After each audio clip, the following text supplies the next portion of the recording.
ازيكم مع حلقة جديدة من مسلسلنا التحفة ظهور الدم وأحداث آخر إثارة وتشويق. قبل ما أبدأ ما تنسوش تصلوا على النبي. وحسن بيروح يقابل جواهر في السجن، وجواهر أول لما بيشوفه بيزعق ويقول: أنا هنا بسبب ابنك الخاين، إيه اللي جابك هنا؟ فبيقوله: هو باعني زي ما باعك، وإحنا الاتنين وقعنا في الفخ. فجواهر بيقول إن اللعبة لسه ما انتهتش، وهيدفعهم التمن غالي وهيخليهم يندموا، وبيقول لازم تجيب لي كل المعلومات وتحركاتهم وإلا هحرقك. فبيقوله: أنا عارف سر مفيش حد يعرفه، ولو باران عرفوا هيأذي فرات وعلاقتهم مش هتبقى تمام، بس عندي شرط، مش هتجيب سيرتي. فبيقوله: قول اللي عندك. فحسن بيقوله إن فرات حاول يقتل جيهان مرتين، ولو باران عرف هيحرق فرات. فجواهر بيفرح جدا وبيقوله: اتكلم بالتفصيل. فحسن بيخبره إن علاقة فرات بيهم كانت سيئة زمان، وحاول يقتل جيهان مرتين، وآخر مرة دخل المستشفى وكان بيحاول يقتله وهو في المستشفى. وديلان بتبقى مبسوطة وفرحانة علشان بقوا في أمان ومفيش خطط ولا مؤامرات تاني. فباران بيفتكر تهديد جواهر إنه مش هيخلي حد سعيد، بس طبعا مش بيبين أي حاجة لديلان علشان ما تخافش. وبينزلوا يتعشوا، وقدرت بيفضل يتباهى باللي عمله فيرات وبيشجعه وإنه خاطر بحياته علشانهم، والكل بيبقى مبسوط وفرحان طبعا ما عدا حسن. وفيرات بيقول لهم إن باران ضربه جامد علشان تكتمل التمثيلية، وحسن بيقول لنفسه: انت حرقتني يا فيرات وأنا هحرقك. وجواهر بيأمر المحامي إنه يخرجه من هنا في أسرع وقت، وبيكتب رسالة لباران. وبنشوف فيرات بيجيب هدية لجول وبيصالحها، وهما الاتنين بيتصالحوا. وتاني يوم باران بيصحى وبيجهز نفسه وبيسلم على ديلان وبيروح الشغل، وبتوصله الرسالة اللي من جواهر، وقدر بتحطها له على المكتب.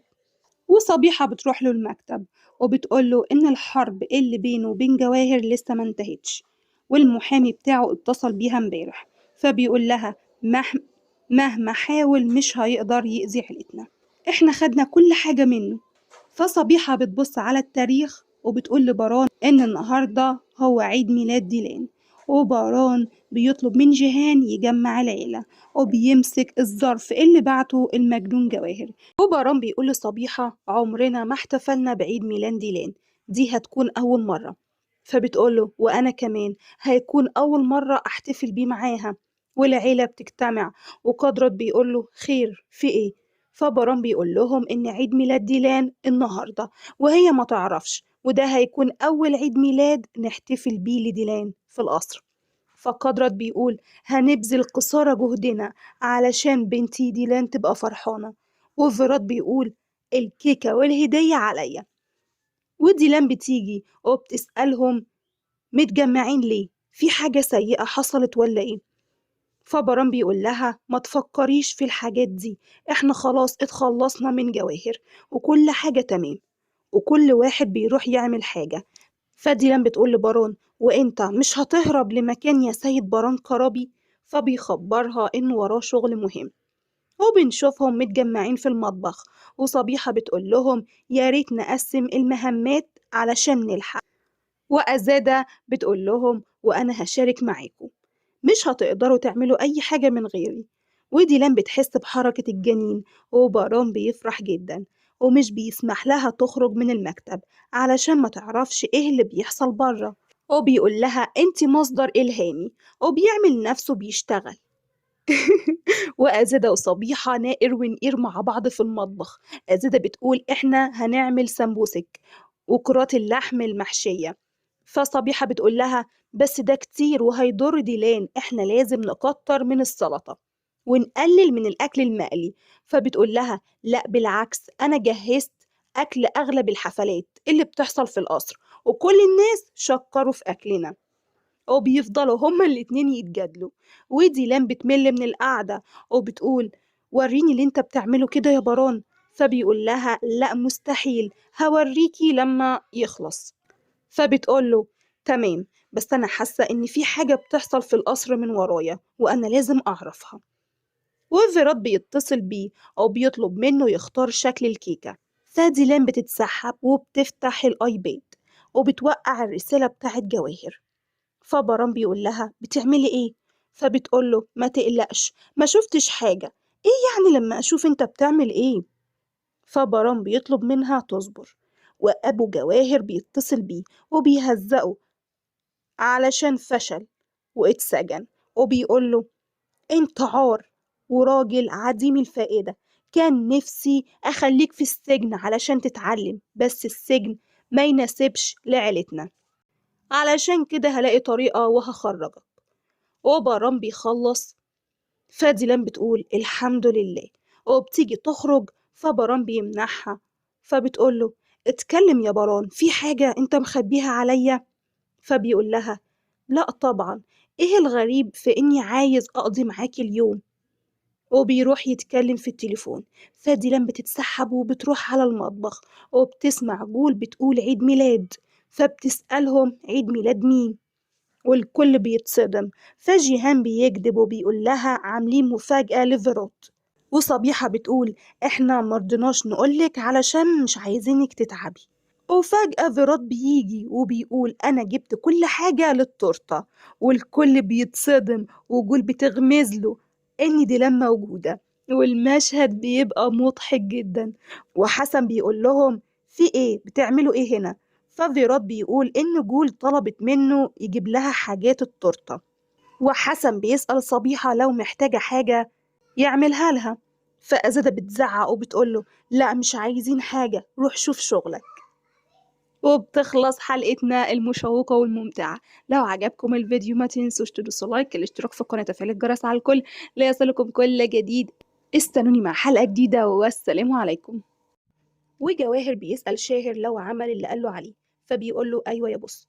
فجواهر بيقول لو فيراد بيخوني ومتفق مع بران هيروح للعنوان الجديد وهيلاقي هناك حاجة هتزعله، بس لو جه هنا هيبقى في صفنا. فشاهر بيقول له بس أنا مش مرتاح للي اسمه فيراد ده. وفيراد بيجي وجواهر بيفرح جدا، وحسن بيحس إن في حاجة غريبة بتحصل في القصر، وبيجي يتصل بجواهر، فصبيحة بتمسك التليفون وبترميه على الأرض وبتقوله إياك يا حسن، اوعى تعمل حاجة. وجواهر بيبقى مستني الشحنة، وأبوه بيتصل بيه وبيهدده لو فشل هيأذيه، وبيفضل مستني. وشاهر بيقول له ممكن يكونوا اتأخروا بسبب حركة المرور، فجواهر بيطلب منه يتصل بيه ويعرف ايه اللي حصل بالظبط. والشاحنة بتيجي وجواهر بيفرح جدا، وأول لما الباب بيتفتح بيتصدم إنها فاضية وموجود فيها لعبة الشطرنج، وباران بيظهر ومعاه المسدس، وجواهر بيزعق وبيقول مستحيل مستحيل. وباران بيقول له حصل، وبيوجه عليه السلاح وبيقول وصلت لنهاية الطريق يا جواهر. فبيقول له انت ما تقدرش تعمل لي حاجة، نهاية اللعبة مستحيل تكون كده، هلاقي طريقة تانية أنهيك بيها يا بارون، اضربني يا بارون وإلا مش هسيبك ولا انت ولا أحبائك. فباران بيمسكه وبيقول له انت ما تستاهلش تعيش، بس مش هسيبك تموت بالسهولة دي، هخليك تتعفن في السجن. فجواهر بيفضل يستفز وبيقول فاكر لما ربطت جيهان في الكرسي؟ كنت أتمنى تفتح الباب وتقتل أخوك، كنت هتفرج على مشهد درامي زي اللي بيحصل في الأفلام، بس للأسف ما حصلش. فباران بيقول له بص حواليك، أخويا هنا ومعايا. فجواهر بيبعد عنه وبيقول له لو ما قتلتنيش هخليك تفقد أحبائك واحد ورا التاني قدام عينيك، يلا اقتلني اقتلني. وقدرك بيفضل يقول لباران اوعى تسمع كلامه، ده عايز يدمر حياتك ويدخلك السجن. فجواهر بيزعق وبيقول لا، أنا بقول الحقيقة، مش هسيبك ترتاح يا باران غير لما أموت، ولما أقتلك ديلان والطفل هتقعد تبكي وتتمنى إنك كنت قتلتني. فبرام بيوجه السلاح على راسه، والكل بيفضل يقول له اوعى تعمل كده، اوعى تعمل كده يا باران، فكر في طفلك.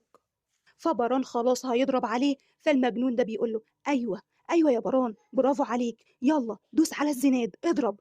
وجيهان بيزعق وبيقول اوعى يا باران، ده بيستفزك، ده ما يستاهلش تتسجن بسببه يوم واحد. فبيقول له اوعى تضيع فرصة قتلي، مش هيبقى عندك فرصة تانية بعد كده. فباران بيتعصب وبيضرب النار بس بعيد عن جواهر، وجواهر بيفضل يستفز فيه اقتلني يا بارون، دي فرصتك الأخيرة. فبيمسك المسدس وبيضربه بيه في وشه، وبيقول له هعاقبك بطريقتي مش بالطريقة اللي انت عايزها. أنا هخليك تتمنى الموت ومش هتطوله. والشرطة بتوصل